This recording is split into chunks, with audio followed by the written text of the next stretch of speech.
All right. Well, how do you feel about starting, Jen? I feel pretty good. Okay, let's do that. I don't know if we're muting folks from our end or if people could Yeah, their mics while things are underway. Yeah. So welcome to the opening night, the announcement of the winner of the bpNichol Chapbook Award for 2021. I'm Meet the Press's collective member, Aaron Tucker, and this is poet and one of the judges for this year's bpNichol Chapbook Award, Jennifer Lovegrove. Hi, everyone. Thanks for coming out and welcome. We're not really coming out because you're joining us from the comforts of your own home, but thanks for joining us. Before we get started with the readings and announcements, we'd just like to take a moment to acknowledge that although we are gathering tonight in a virtual space, Meet the Presses rests on the traditional territory of many nations, including the Mississaugas of the Credit, the Anishinaabe, the Chippewa, the Haudenosaunee, and the Wendat peoples, and is now home to many diverse First Nations, Inuit, and Métis peoples. We also acknowledge that Toronto is covered by Treaty 13 with the Mississaugas of the Credit, and we encourage you to learn the history of the land that you're on as we reflect on the past and acknowledge the changes that can be made going forward in the process of truth and reconciliation. Before we hear brief readings from each of our shortlisted poets, we're going to tell you a little bit about the bpNichol Chapbook Award itself. Yeah, so the annual bpNichol Chapbook Award recognizes excellence and adventure in Canadian poetry in English, published in chapbook form by micropresses in Canada. The award celebrates the work and life of bpNichol, a beloved Canadian poet who devoted his writing career to expanding the possibilities of language, creating visual and sound poetry, in addition to his dozens of books and countless chapbooks. BP was also a mentor to many young writers and an inspiring community builder. He was an advocate for poetry in general and an enthusiastic champion of small press publishing in particular. And I'm sorry, Edgar, snoring quickly at this point. BP once said, supporting small press is supporting literature on the cutting edge. Small press is the guardian of literary culture and free speech. These are the principles upon which Meet the Presses Collective was founded over a decade ago. Barry Philip Nichol was born in 1944 and died in 1988, just a few days before his 44th birthday. Toward the end of his life, he co-founded, along with Philip McKenna of the Phoenix Foundation, a poetry chapbook award that after his death was renamed in his honor. This award has continued under the aegis first of the Phoenix Foundation, and now it's with the Meet the Presses Collective. So the prize is awarded to a poetry chapbook judged to be the best submitted. The author of the winning chapbook receives $4,000 and the publisher receives $500. Awarded annually since 1986, the bpNichol Chapbook Award is administered by Meet the Presses Collective and is usually presented at our annual Indie Literary Market. However, in these pandemic times, we're awarding it here tonight as we kick off the 3-day Press Clips event. And I'll tell you a little bit more about Press Clips as we close the evening. The $4,000 prize to the writer of the winning chapbook is generously provided from an anonymous donor. And the $500 prize to the publisher of the winning chapbook is generously provided by two fine, innovative writers, Michael Dean and Carl Jurgens, and we're grateful for their significant support. Yeah, and we can applaud Carl and Michael. I believe they're both here in the chat and everything too, and we really appreciate the support. So thank you, Carl and Michael. As a further introduction into Meet the Presses history, we have a fun treat for you. So as some of you might know, Meet the Presses was co-founded by Stuart Ross and Nicholas Power. Nick recently reached out to me and said he had some VHS tapes in his personal archives. And so I spent a little bit of time digitizing these tapes, one of which I don't want to spoil it because I also think Nick introduces it. So it's just kind of a time capsule of small press publishing in Canada, and I think an interesting way to kind of get into tonight's festivities.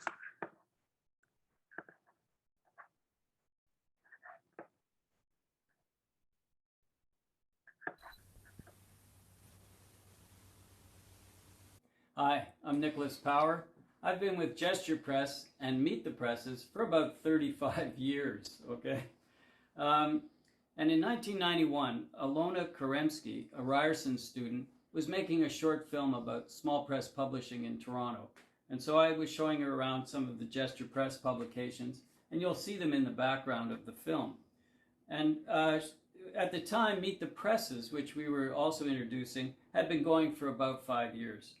First as a monthly gathering, where we would feature 6 presses and their readers, and then with the encouragement of bpNichol and Sarah Sheard, it became an annual event, initially with grant money from the National Book Week.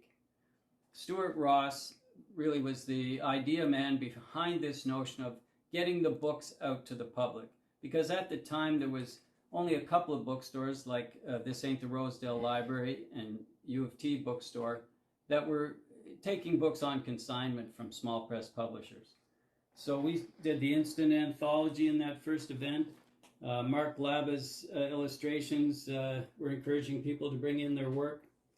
And Mark Laba's poems, the Mac Bolan poems, was the initial bpNichol Chapbook Award winner in 1986, when BP and Frank Davey were the judges. Of course, then it was called the Fairfields Book Award.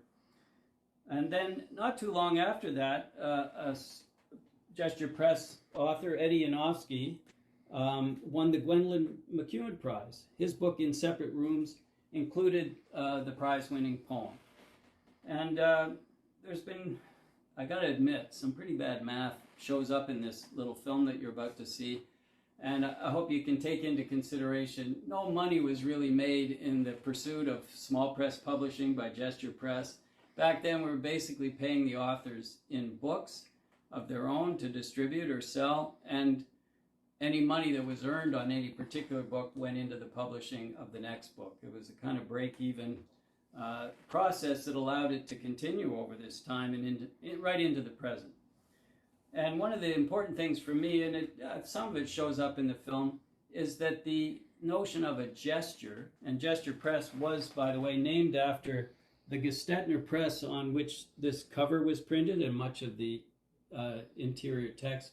But John Curry and George Swede's Where Even the Factories Have Lawns was the last book that included the venerable hand-cranked Gestetner press approach to publishing.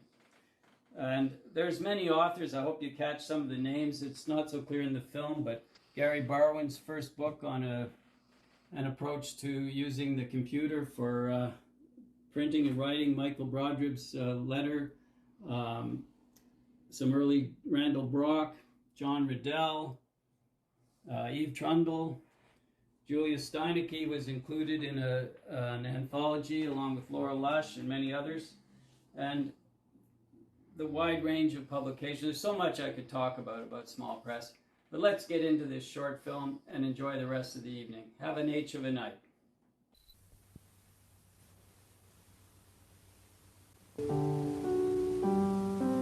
This story should really begin with Once Upon a Time. After all, it's about books, lots of them.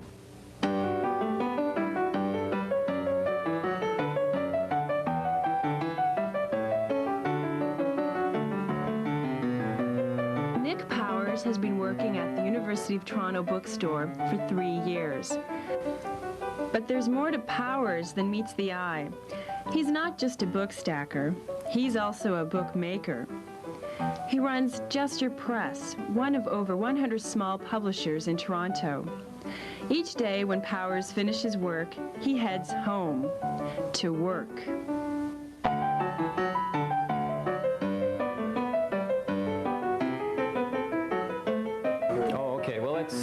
Let's head right through the kitchen down to the basement here. This part is unrenovated. We haven't got near this yet. So like any good small press, it's an underground press. It's in the basement, so come on down. Watch your head. So this is not the area. I've actually got a bit of an office right in through here. So we've got a computer set up, so we can do some of our own typesetting.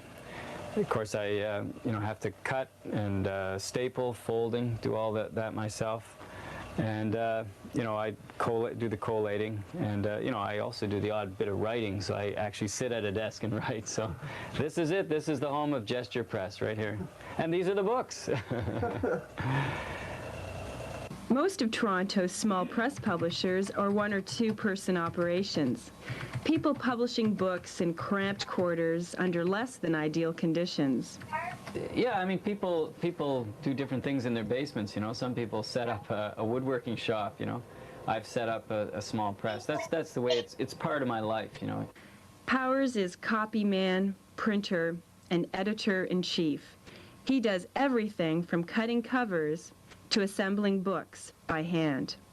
My approach to small press is that it's totally within the reach of the writer, the guy even with no job. You know, it's taking it in your own hands at a pretty low technical level. Not all small presses cater to small audiences. They run the gamut from basement presses like Nick Powers to the Yorkville offices of McFarlane, Walter, and Ross. Jan Walter's company just published the best-selling book, Mulrooney, The Politics of Ambition. We want to be a mainstream publisher, but devoting a lot of specialist care and attention to every book we take on. So we're like the small presses in that regard, but like the mainstream publishers in terms of our material, our subject matter, and the authors that we're going after. But we're publishing titles that are of broad general interest. We are doing less experimental material. We're doing, as I said, no poetry, no fiction. Still, small presses are dedicated to new authors with new ideas. John Robert Colombo has written over 80 books and published dozens of small press works.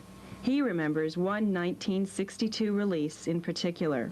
It was a little, I think it was about a 16-page booklet, so big that was hand set by a couple of us, printed in 2 colors from a lino block, and it bore an unusual title, Double Persephone.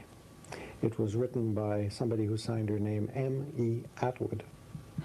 It was the first publication of Margaret Atwood, her little selection of her poems, which she, David Donnell, and I hand-set in printed on a small press in my basement flat in Toronto.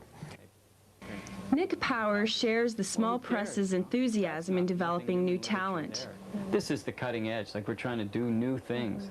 So to me, there's a huge gap opening up, even in the literary world in Canada, for the smaller presses and the really small presses like mine. Nick recently published this book by Eddie Yanofsky. Yanofsky just won the Gwendolyn McEwen Award for his poetry. He says he couldn't have done it without Jester Press. I think the fact that there's a certain immediacy about small press, and that the people involved in publishing chapbooks, small press publishers, are very, I would say, very supportive of their writers.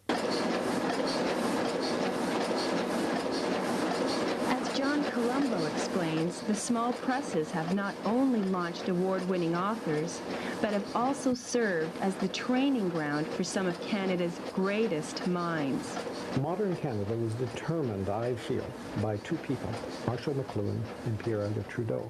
They have had dominating influences on the intellectual, social, and cultural life of the country. Both of them grew out of small press activity. Back in the basement of Nick Powers, he will continue to publish out of a passion for what he does. I don't have any capital. I don't have to worry about a recession, you know what I mean?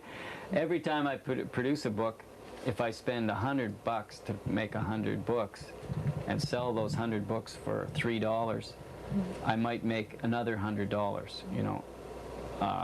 And so if I sell all my books, I come out a little bit ahead. Gutenberg was the first Western printer. He published the Bible. His was the first small press. That was 500 years ago. Since then, the use of computers and electricity have created a dramatic change in the printing industry. But the need to be heard remains the same. As long as people continue to tell their stories, the idea of a small press will thrive. I'm Ilona Karemsky in front of the Coach House Press for Ryerson Report.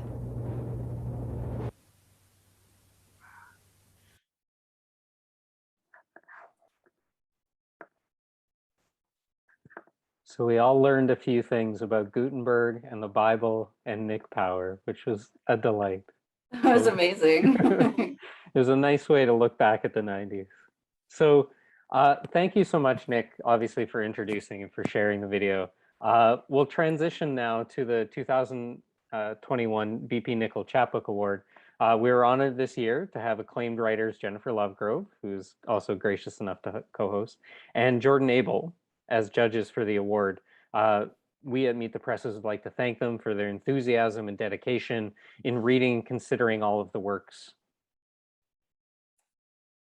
Before we announce the winner of this year's award, congratulations to all of the shortlisted writers for your remarkable work. It was just such a joy to be able to be one of this year's judges. I have to say that not only was the experience of reading all of the submissions for this year's award invigorating, exciting, and delightful, it was also really, really hard to make these decisions.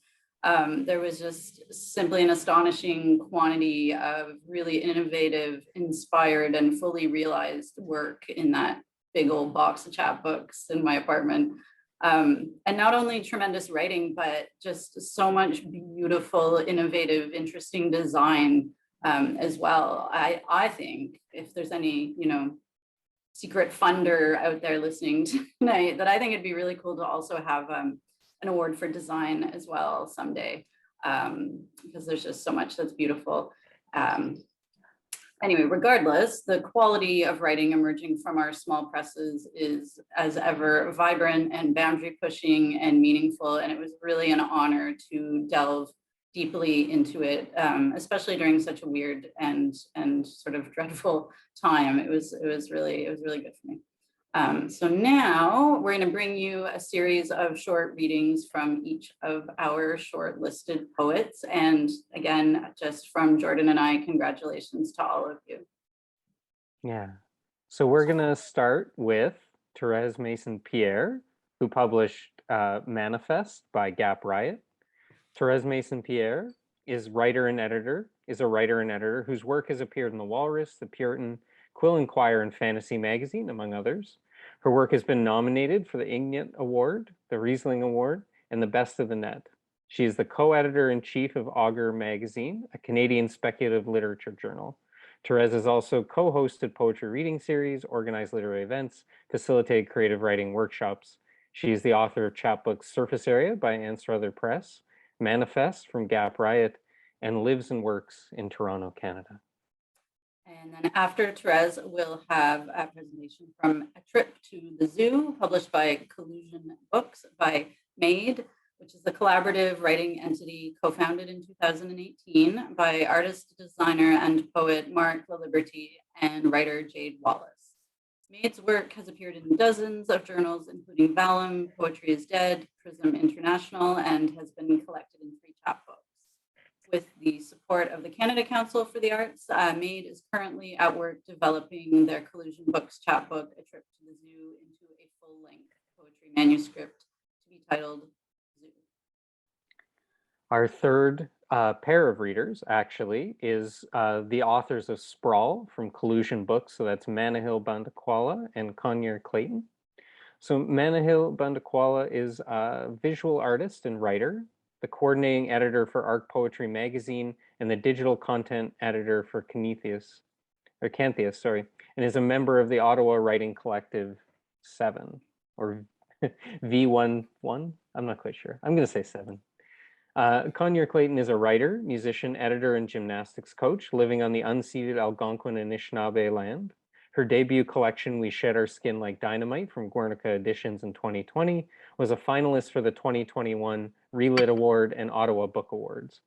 And actually, I think she won the Ottawa Book Award, if I'm not mistaken. Anyway, her most recent chapbooks are Sprawl from Collusion, and which was shortlisted for the bpNichol Award, which is lovely, and Towers, also from Collusion Books, by 7, of which she is a member. And then finally will be Matthew James Weigel reading from It Was Treaty, It Was Me, published by Vallum Books. Matthew is a Dene and Métis poet and artist pursuing a PhD in English at the University of Alberta, and also holds a Bachelor of Science in Biological Sciences. designer for Moon Jelly House Press, and his words and art have been published by people like Arc Magazine, Book Hug, The Polyglot, and the Mamawi Project. He's a National Magazine Award finalist, Cecil E. McTaggart Award winner, and the winner of the 2020 Vallum Chapbook Award. His debut full-length collection, White Mud Walking, is forthcoming in early 2022 with Coach House Books. Wonderful. So we're going to have short readings from each of the four nominated chapbooks right now.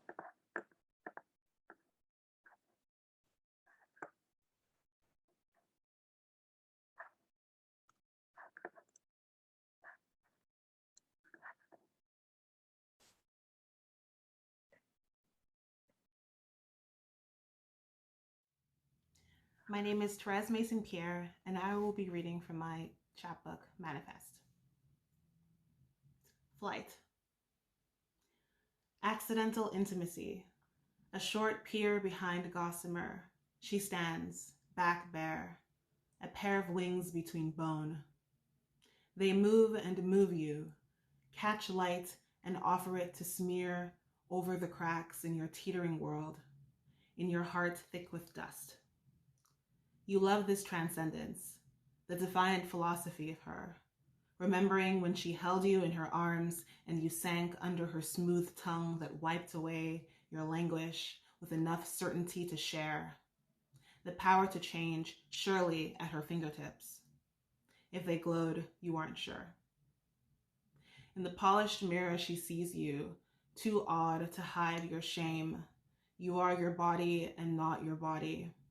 Moving to her like water, watching from the ceiling, the stars. You realize this reality has never been yours, but before you speak, she hears you, holds you out, gives you flight, brings you home. Aliens visit the Caribbean. There is no leader. We take them to our women.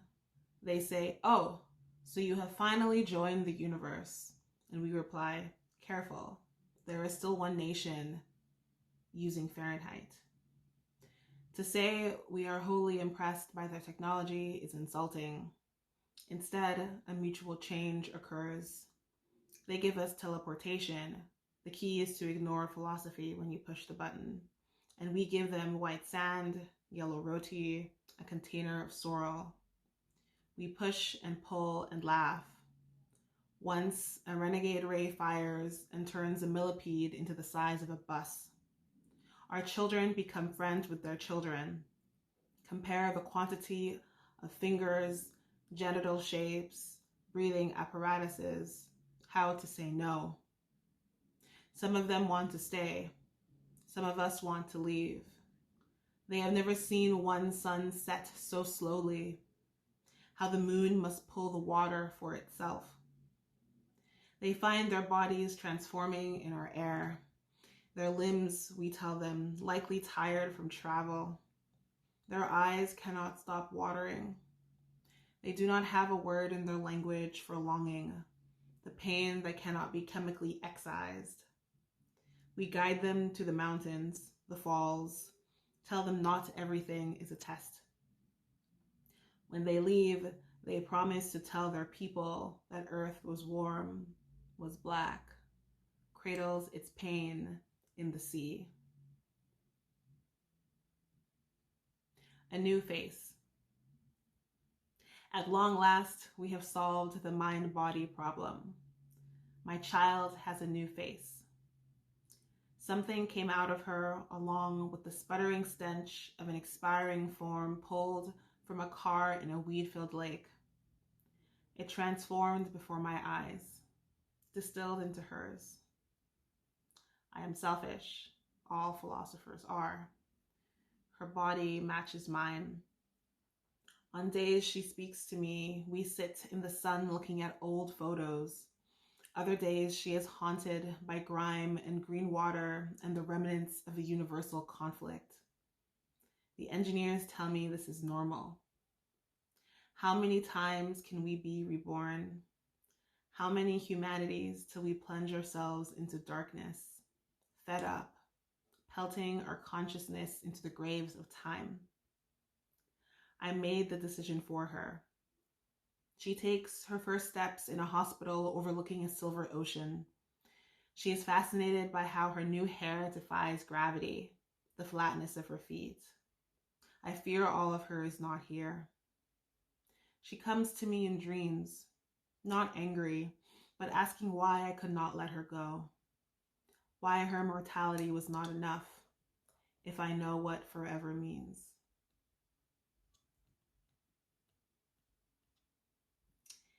And the final poem that I'll read is the title poem, Manifest. Everything here bleeds blue. Iron not tinging the edge of needles, staining gauze after gunshot, but carbon just the same. The man who flew the ship, you call him master, lies supine under the dashboards while he communes with the stars. Nobody who lives here on this new rock owns anyone else, never has. The mountains remind you of Earth. There's a freshness in that they've yet to be scaled, mined for hope, innovated to death. 3 weeks here, and you were no closer to charting the people, forcing a schema into something so lovingly defiant. You like that you can't understand their language, that you find other ways to relay your needs and instructions. You let them touch your hair, something you'd never let Earth people do. One of them gives you strange fruit and you bring it to your mouth until Master swats it away, opining about poison and gavagai. At night, you sneak away to join them for music under their new moon. Their bodies are their own and each other's. Here, freedom is its own language, a series of swirling joints and bulbs. It is attractive because it is foreign. Also foreign is the idea that you have a body too, that your body can be other people's bodies if you choose it. By the third hour, you decide you want to die here. The man in the ship has supplies to last a few years, but the landscape here shimmers like a cup overflowing, and you can run now. You can even fly. Thanks so much to Riot Press, who published the chapbook, and to the Meet the Presses Collective.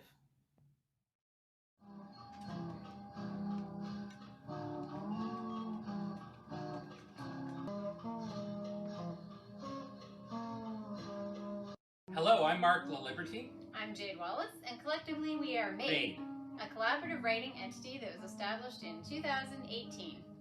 Today we are going to be reading some poems for you from our chapbook, A Trip to the Zzoo, which was published by Collusion Books in 2020. And we also have our dog Lulu with us here. Lulu, do you want to hear some poems today? I think Lulu wants to hear some poems. Okay. This piece is called Minimal Surfaces.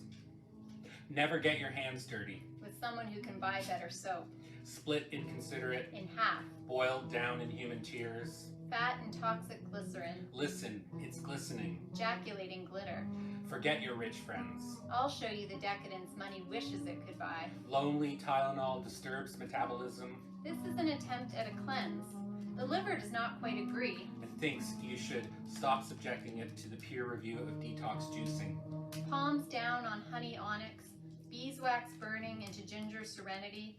You can't remember the last time you were in a garden. Maybe it was the day after your grandmother died 15 years ago when you stood beneath her lemon tree. Is this your freshly soured story, the claw that you refuse to wash clean? Taste this fruit, a bubble in the mouth. Okay, and I'm going to do a little solo read of the next poem just to vary things up a bit. This poem is called Splice Stitch. Leap ahead, go straight to the end. You can replicate a gene, but you can't step in a river twice. Words, erasing the possibility of your future reproduction. Pre-uterine maze, largo. By anatomy alone, you'll keep on forgetting, collecting. Knowing what awaits you is loss. A tear in the hide is widened by a panicked flight. Blood on the leaves seems a longer trail for death to follow than lying in the pool of a clearing. Wounded deer, broken helix, gutted lamb, remember, lose is not lost. Stay not, say still not. So A Trip to the Zzoo is a collection of about 20 poems from a larger manuscript that we have currently that is still in progress called Zzoo. I'm going to read Nerve Bouquet. And then there was the outbreath, milk blue marble in an empty hallway. A spiral staircase rings Ouroboros. Under threat, the body eats its unshed cells, Mobius stripping itself to death. Upsy daisy, glitching in a hoopla cry. The system having quarantined a virus resets. Chrome spiderwebs on the windows in the fiction of gray matter. If this circulatory system were more of a circuit board, medicine might work. If this ambit were an abyss, it could never be mined. One day, even this loop of fingers will be impossible, but I will still slither into the gyre of your hand or turn to honeysuckle twining around your slack knuckles. And the last poem we're going to read from the chapbook is one we wrote for the metal-themed call for Poetry is Dead. And this one is called Apocalypse Parrot Screams for Vengeance. Gray parrot, white noise, sky gone black, hearing the master's voice while answering. Sunken head, trained full of dread, like a horn tester in a car factory. Screech or whine, swaying and screaming. Death growl, Glossolalia. malum in se, Its outburst. Open throat exposed, it runs under drones. This animal moaning anarchy, an orchid verbalized. Syrinx, Column of air. floral nectar. Distortion's dream, feather pummeled, riding on death's shoulder to bite at your ear. Membrana tympaniformis, Its mimicry. nest intense. Wing speed spreads. A velvet loon is a glittering foil to overcome. These voices are caged by slight bones on an island of instability. Words twist. Get carried away. So that's all we're going to read from the Trip to the Zzoo chapbook today. But as Mark mentioned, we do have a longer manuscript called Zzoo that we're currently working on, and we would like to give you a little glimpse of one of the poems from that. So this is called The Extended Mourning of Orca J35. Like wailing in whale song, Or waning on a blue morning, the sea carries sorrow for miles. do the fish hear it like we do? Mothered for 17 months before birth. Unnamed, of the realms of the dead, alive, only for a brief moment. Behavior set adrift through prenatal space. The first phase of grief lasts for 17 days, pushing the space between the droplets. A body of water carried 1,000 miles, rostrum, as a new womb. Epimelectic until it is pushed past the destiny Of darkest etymology, she waits 2 years. for a third chance at loss. That's all we have for today, folks. We'd like to thank our publisher, Collusion Books, and Meet the Presses for organizing the award. Am I forgetting anyone? I wasn't listening. The judges, Jordan Abel and Jennifer Lovegrove, of course. And congratulations to all of our fellow shortlisters. And thank you for having us. Well, what else do you want to say? I don't want to say anything else. Did we ever mention that there's 2 covers? I'm reading the book. It's going like this. Does Louie want a poem?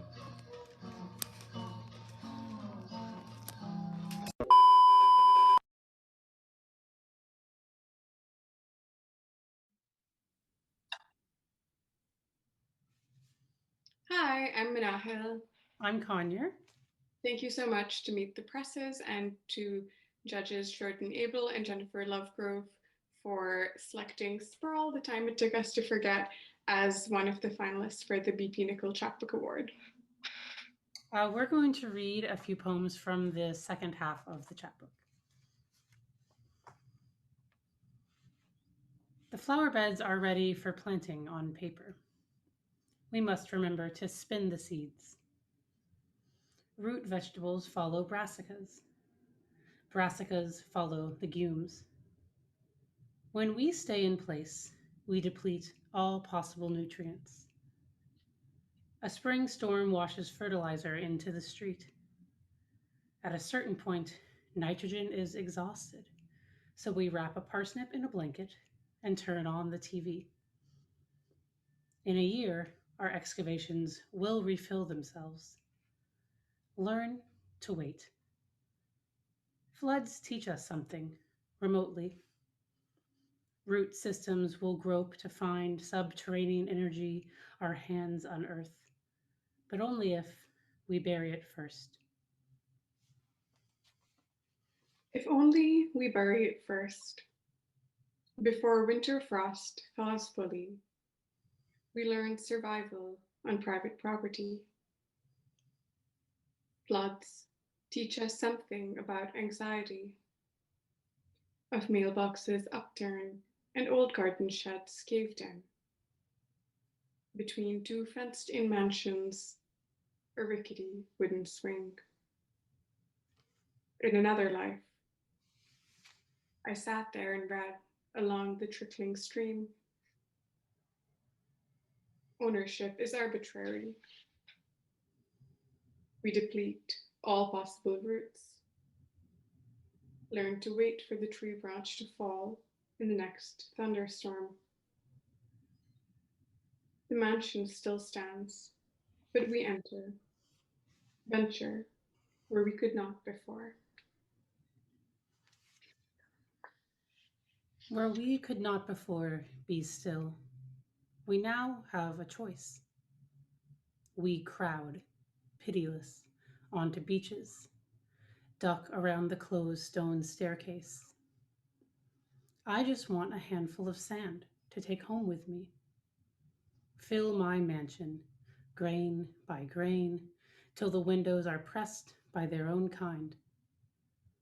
In another life, sand is just sand, not a symbol for pollution. How many hands have touched me, how much we have dumped into bodies. I think of myself as hanging, a towel on a chairback, waiting for a storm to soak me, to change the pattern in the dunes. Change the pattern in the dunes. The world starts. Water flows clear. Our collecting and hoarding gushes outwards when we do not know the end. I clean out the dust beneath the fridge, scrub off years of tomato stains. With others, I might know love, but with myself, tough hand on grease. I think of myself as a chrysalis in the making. I know how to spin a cocoon. Silk piles around me. What to do? How do I?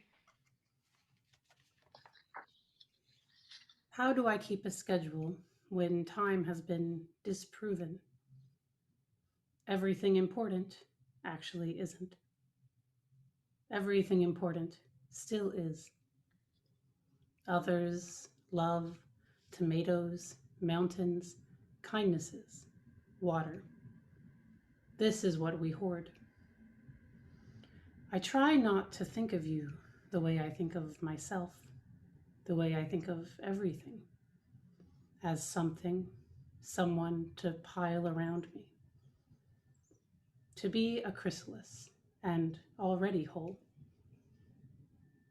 A woman walked down the street, picking up garbage the snowmelt revealed. I opened my door to thank her, something I'm not sure I would normally do. I would normally do things like try out a new cookie recipe or hike up a trail far from the city. When time has been disproven, everything important I keep doing. I'm glad I hoarded the pistachio shells I can now craft into flowers. When all this is over, I'll bring you a bouquet. The way I think of myself, a full bloom made up of many tiny pieces. One strong wind, I scatter and leap to seize a petal before it settles on the tree.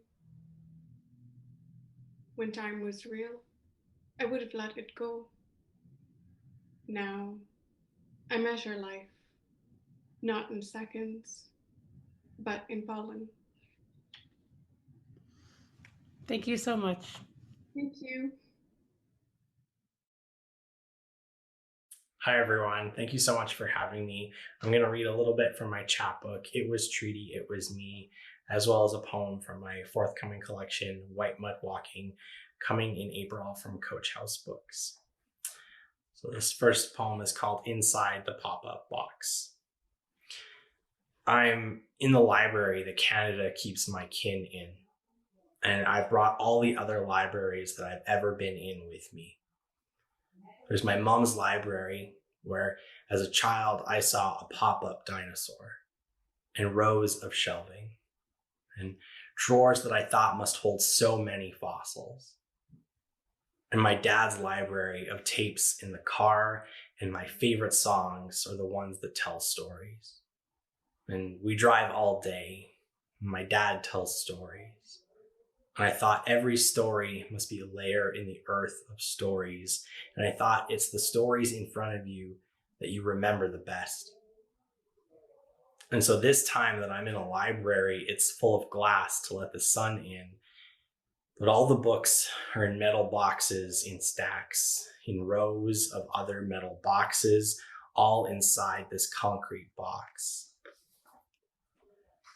And the glass walls let the sun in, and it's warm in there, and I am warm, holding my coat and my sweater and my bag and all the other things that aren't my name. My name I write on the clipboard, and it is not lost on me that I am here to see my great-great-grandfather's signature, and that I must offer mine to the library first. In this library, they hold the layers of the thing called Canada, and they keep it in a vault. Behind that is another vault. Across from it is another row of vaults, and I can see the vaults, but no, I cannot see the vaults. And beyond us is the new building, the building they say that will be staffed by robots. Arms of a safer temperature, reminding us that to touch a document is to take a piece of it with you and to leave a piece of you behind. And it is this exchange that we must climate control in a de-reciprocal programming, and when only the dead and programmed can see my kin, and no one will see my kin, see me, my layers, a proclamation by the king with a line down its center. And this layer is the treaty, this layer is the treaty, this layer is the treaty that cuts through the center of me. Whereas in a line of red ink beneath, whereas in a red ink, Her Majesty. Whereas I am a measure of a constitution, my kin and marked by hand. Tooled in a border of fading gold foil and with a spine no longer structural but splayed, propelle cudem on a table and numbered.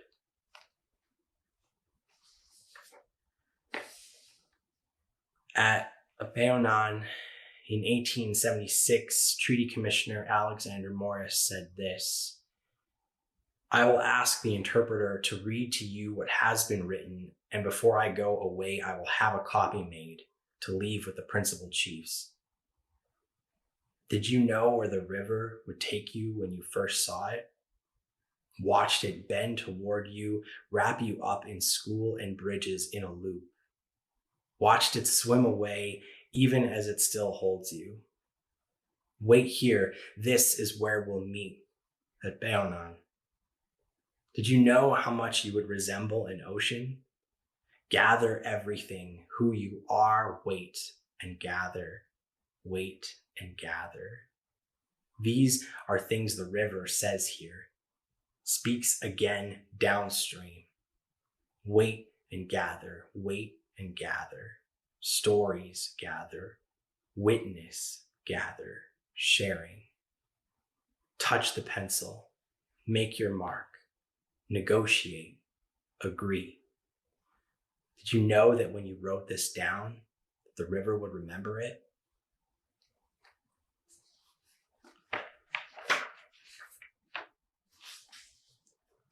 We drowned the land of England in the waters of Denende. It was clearly understood there was no ownership of land.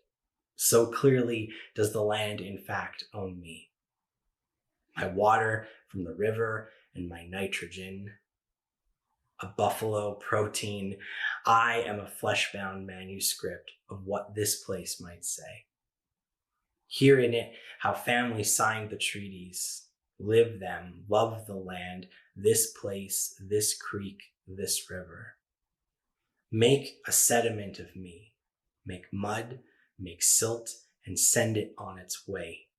Saskatchewan, Athabasca, Slave, Mackenzie to the sea.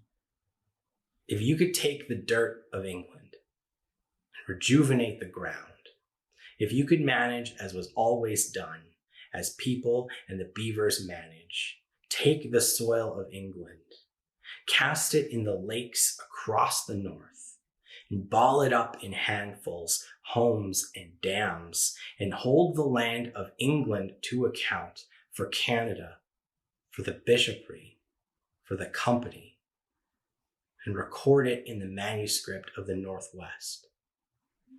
Then write these things that we are saying down. Write them on 2 sheets, one for you and one for me to keep.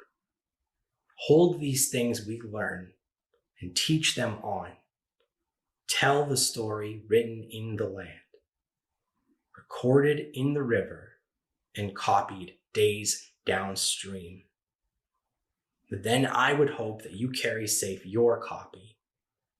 And when you reach the sea, find England, compare it with this copy we have made, and stir the ocean with it.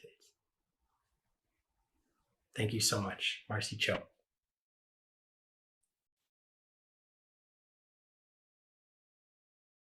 Thank you so much to all the poets for the fabulous reading. That was amazing. Apparently I had a bit of sound issues earlier, so Aaron, if that happens again and I cut out, just jump in and take over where I left off, please. Okay, it was just dipping in and out a little bit. I could still hear you. It was just a little rough. But okay, it was I good. did some tweaks, so hopefully we're okay. So yeah, before we announce the winner, we're going to highlight the contributions of Carl Jurgens and Michael Dean, who've generously provided the Publisher Award. So I'm going to read Carl's statement, and then Jen, you're going to read Michael's. Carl starts by saying, "I am sending this message to you from the city of Windsor, traditional Ontario, the Huron-Wendat, and the Three Fires Confederacy of First Nations, including the Odawa, Potawatomi, and the Ojibwe. Huge thanks to this year's organizers of Meet the Presses for arranging this online gathering to circumvent the global pandemic. And big thanks to me, Aaron Tucker, and you, Jennifer Lovegrove, for their help hosting this event. I hope everyone stays safe and wear your mask. I've been part of Meet the Presses group for over 25 years. In the past, I've served as the judge for the bpNichol Chapbook Award, and this year, same as in previous years, I'm very pleased to join Michael Dean in helping with the Publisher's Prize for the bpNichol Chapbook Award. Hearty congratulations to all those who entered the competitions and runners-up and the winning author and press selected by this year's judges. 3 cheers. And I'm going to share Michael Dean's statement. Good evening, small press lovers. I echo everything that Aaron just read from Carl's message and repeat that it really is a pleasure joining Carl again this year in providing the Publisher's Prize for the bpNichol Chapbook Award. There are few awards in the small press world acknowledging the risk-taking and innovation that mark most small press publications. Personally, I love those works whose form and content strive to reflect each other. But in terms of the real reward for the effort and sacrifice small presses make to produce new work, I remember bpNichol's fondness for quoting Hugo Ball. "Language will thank us for our zeal." That's a fabulous quote. In this spirit of zeal, I acknowledge the effort and care taken by small press publishers and express my appreciation to the organizers of this online version of Meet the Presses. For both groups, it's your zeal that keeps the small press world vital in a time when we cannot do the fair in person. Yeah, so let's take another minute to thank Carl and Michael, and to our anonymous donor, whoever that may be. If we were live at the market right now, this is the moment we would hand out the plaques and checks, and we're crossing our fingers that we can do this next year. But for now, with a little bit of a drum roll, we're going to announce the winner of the 2021 and drumstick roll bpNichol Chapbook Award. If I had been able to set up my Zoom from a different location tonight, I could have provided you with a literal actual drum roll, but all you're getting are sticks. Okay, so thank you again to everyone for joining us online tonight, and thank you to all the publishers for submitting their chapbooks and all of the fabulous shortlisted authors and their readings tonight. And without further ado, this year's winner is, drumroll, Matthew James Weigel for his chapbook, It Was Treaty, It Was Me, published by Vallum Books. And on behalf of Jordan and I, we extend our warmest congratulations to you, Matthew. Yay! So on behalf of my co-juror, Jordan Abel, and myself, I'm going to read you our judge's citation. And also, in case I get any weird audio moments happening, I'll also paste it into the chat. Matthew James Weigel's It Was Treaty, It Was Me is a uniquely unconventional and innovative poetic exploration of colonial archives in which Weigel explores his personal connection to treaty by deftly layering visual and written elements of the archive with powerful and beautiful poetic engagement. Weigel's ability to exquisitely weave form, time, sound, and image has created in It Was Treaty, It Was Me an experience for readers that moves, surprises, engages, and astounds. It's an important and urgent contribution to Indigenous resistance through literature and to the body of small press work created on these lands. So once again, from the judges and from the collective, congratulations. Yeah, congratulations. It's really great. So we're just going to play two short videos accepting the bpNichol Award from, I believe it's Jay Ritchie at Vallum and Matthew himself.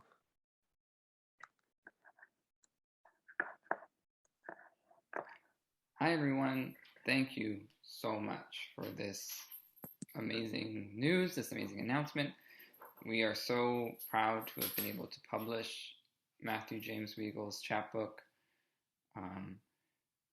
It's an amazing work. We think it's so deserving. We're so excited for everybody to read it.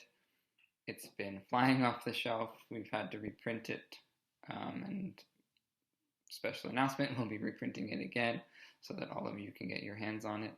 On behalf of Vallum, of course, I want to thank Matthew for his work. I want to thank Meet the Presses for putting this prize together and recognizing the unique work that chapbooks are. Of course, Vallum wants to thank Lee Katsalidis, who was the managing editor when Matthew's chapbook won this, or was selected to win the 2020 Vallum Chapbook Award. And yeah, we're just so thrilled, and we're so happy to be a part of this exciting moment for Matthew. So thank you so much.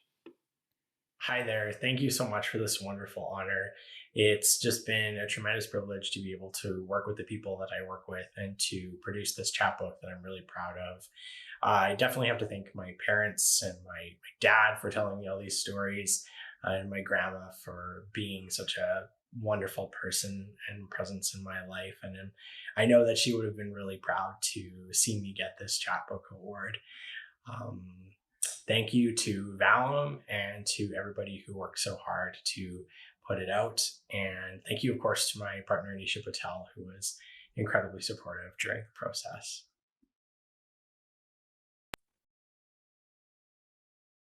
Thank you so much, Vallum and Matthew, and congratulations once again. And thank you to all of the nominated chapbooks and their publishers. Please, without hesitating, go to the press's websites or your local literary purveyor, find small press material and buy all of them. And hopefully we can all gather in person next year and wander around the tables of everyone's amazing small press creations. We all miss it so much. Yes, I think we all miss it, but we're going to close as well by once again thanking our judges. So thank you, Jennifer and Jordan, the nominated writers, the prize money donors, and all the writers and publishers for sending their books in for consideration. And we'd also like to thank the Meet the Presses collectives who are running this year's Indie Lit Symposium and who oversee the administration of the award. Gary Barwin, Paul Dutton, Kyle Flemmer, Beth Follett, Renee Saklikar, Aaron Tucker, Jacqueline Valencia, and Tali Voron. Details about how to enter next year's bpNichol Chapbook Award is on the Meet the Presses website at meetthepresses.wordpress.com. Yes, so thank you again to everyone for joining, and Jennifer for also hosting and judging. It was a delight. By registering for this event, you've also registered for the 2 other events that we're hosting this weekend, Meet the Presses. Tomorrow, November 26th, Kyle Flemmer and Renee Saklikar are going to host press clips. That's at 7 o'clock tomorrow. It's a collection of screenings of short videos from small presses across Canada. It's a lot of fun, and I definitely hope that you can make it tomorrow. I should say 7 p.m. Eastern. And then on Saturday at 2 p.m. Eastern, Vicky Stiegler, who I thought I saw here tonight, and Gary Barwin, they're going to be hosting a small press silent reading group. So we're all going to bring our chapbooks. We're going to sit together. We're going to read. Some of us might even read some of the chapbooks from this evening. And yeah, just kind of sharing it. And I think it'll be a lovely sort of way to spend a bit of time on a Saturday. So again, that's 2 p.m. Eastern on Saturday. Bring your chapbooks and share. Thanks again, everyone, for joining us. Have a great night, and we look forward to everything else happening in the presses this weekend. Congratulations again to Matthew and to all the shortlisted writers. Thank you, everybody. Good night. Good night.